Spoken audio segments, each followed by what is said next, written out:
ఈ ఉదయం వాక్యం వింటున్న తల్లి, ప్రియ తండ్రి, కుటుంబంలో ఏ యుద్ధాన్ని అనుభవిస్తూ దేవుని సన్నిధికి వచ్చావు?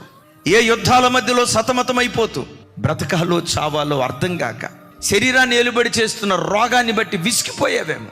ఎంత కష్టపడినా రెక్కాడినా డొక్కాడని పేద పరిస్థితి అనుభవిస్తూ కష్టార్జితమంతా వడ్డీలకు, మందులకు, మాకులకు ధారపోస్తూ సిల్లి సంచులు వేసుకున్న డబ్బులాగా నీ ధనం మారిపోయి ప్రతి విషయంలో యుద్ధం యుద్ధం యుద్ధం యుద్ధాన్ని అనుభవిస్తూ ఈరోజు దేవుని సన్నిధికి వచ్చావేమో. ఓ మాట, నిన్ను ఆవరించిన పోరాటాలు ఎంత భయంకరమైనవైనా నీ దేవుని కంటే బలమైనవి కాదు.